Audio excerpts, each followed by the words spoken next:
Assalamualaikum warahmatullahi wabarakatuh. Salam sejahtera bagi kita semua. Perkenalkan, nama saya Muhammad Imania Ari Agusta dari Universitas Jember. Di sini saya akan mempresentasikan pembangunan pabrik pupuk kandang berbahan baku kotoran sapi potong sebagai upaya konservasi alam dan penataan ruang dalam mendukung pembangunan pertanian berkelanjutan. Kisah ini dibimbing oleh Bapak Amam SPTMP dari Program Studi Peternakan Fakultas Pertanian Universitas Jember. Pendahuluan, kotoran sapi adalah salah satu bahan potensial untuk membuat pupuk organik. Limbah kotoran ternak bila tidak dimanfaatkan dapat menimbulkan dampak bagi lingkungan, seperti pencemaran udara, air, dan tanah. Menjadi sumber penyakit, dapat memicu gas metan, dan juga gangguan estetika dan kenyamanan. Salah satu upaya untuk mendukung pertanian berkelanjutan adalah dengan sistem pertanian organik, berlandaskan pada Peraturan Menteri Pertanian Nomor 64 Tahun 2013 tentang Sistem Pertanian Organik. Selanjutnya yaitu adalah pembahasan. Kabupaten Tuban menyumbang sapi potong terbesar kedua di wilayah Jawa Timur, setelah Kabupaten Sumeneb dengan populasi 377.124 ekor. Sapi potong di Kabupaten Tuban tersebar di 20 kecamatan, namun terdapat 3 kecamatan yang mempunyai populasi sapi potong tertinggi. Kecamatan Kerek mempunyai populasi sapi potong tertinggi sebanyak 26.738 ekor, disusul Kecamatan Semanding sebanyak 25.705 ekor, dan Kecamatan Bancar sebanyak 25.399 ekor sapi potong. Satu ekor sapi menghasilkan kotoran setidaknya 15-20 kg per ekor per hari. Dengan kata lain, apabila di Kabupaten Tuban populasi sapi potong mencapai angka 349.089 ekor, maka mampu menghasilkan kurang lebih 5.236 ton per hari kotoran ternak. Keadaan potensial inilah yang menjadi alasan perlu adanya penanganan yang benar pada kotoran ternak.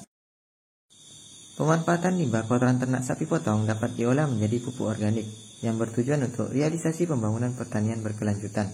Kotoran ternak yang belum dimanfaatkan secara optimal sebagian terbuang begitu saja, sehingga merusak lingkungan dengan bau yang tidak sedap dan mengganggu kenyamanan lingkungan.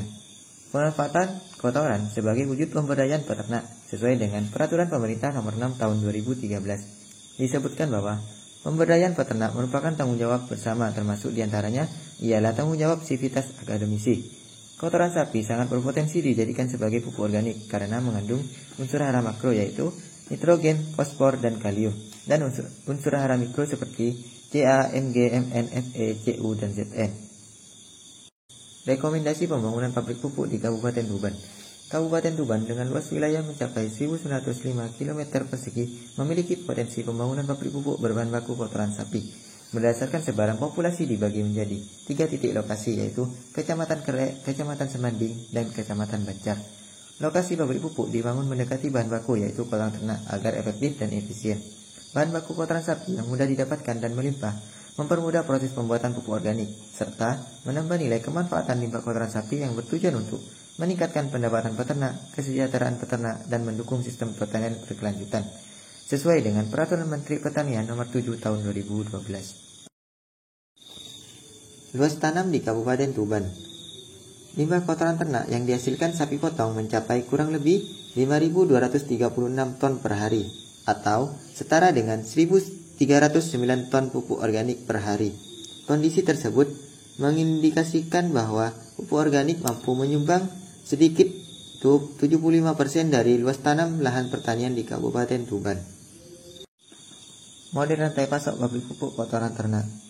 Kotoran ternak sapi adalah bahan baku utama pembuatan pupuk organik yang diambil dari peternak sapi potong. Upaya pemanfaatan kotoran ini sesuai dengan Peraturan Pemerintah Nomor 6 Tahun 2013 tentang pemberdayaan peternak. Kotoran ternak setelah terkumpul kemudian didistribusikan di pos penampungan melalui peranan BUM desa sebagai supplier, sehingga peranan BUM desa semata-mata bertujuan untuk meningkatkan perekonomian desa dan kesejahteraan masyarakat sesuai dengan Permendes Nomor 4 Tahun 2015 tentang pendirian, pengurusan dan pengelolaan dan pembubaran badan usaha milik desa. Dengan melalui proses disortir atau grading, penimbangan, bak fermentor, sehingga peternak mendapat insentif berdasarkan kualitas dan kuantitas kotoran yang dihasilkan.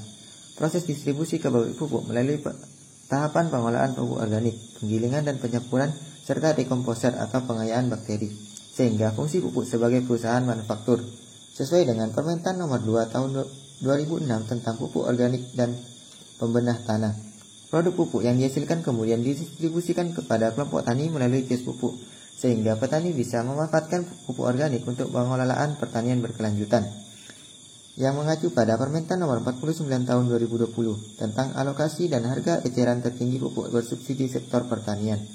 Selain itu, kios pupuk yang dikelola kelompok tani berperan mencatat kebutuhan pupuk anggotanya dan melaporkan penggunaan pupuk oleh anggotanya untuk mendukung Dirjen Prasarana dan Sarana Pertanian Nomor 22 Tahun 2019 tentang petunjuk teknis kegiatan pupuk menuju pertanian organik.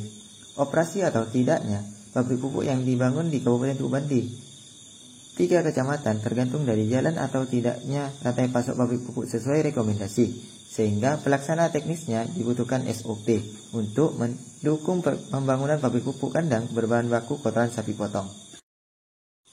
Dari apa yang saya jelaskan dapat ditarik kesimpulan, yaitu pemanfaatan kotoran ternak dalam upaya mendukung pembangunan pertanian berkelanjutan dilakukan dengan cara mengolah kotoran ternak menjadi pupuk organik atau pupuk kandang. Pengoptimalan kotoran sapi potong menjadi pupuk organik dapat diwujudkan dengan pembangunan pabrik pupuk kandang dengan model rekomendasi rantai pasok pabrik pupuk melalui peranan BUMDes dan kelompok tani atau kelompok ternak sebagai wujud pemberdayaan peternak sesuai dengan peraturan pemerintah nomor 6 tahun 2013. Ada pepatah mengatakan, sebaik apapun rencananya akan sia-sia jika tidak pernah belajar dari masa lalu. Sekian presentasi dari saya. Terima kasih.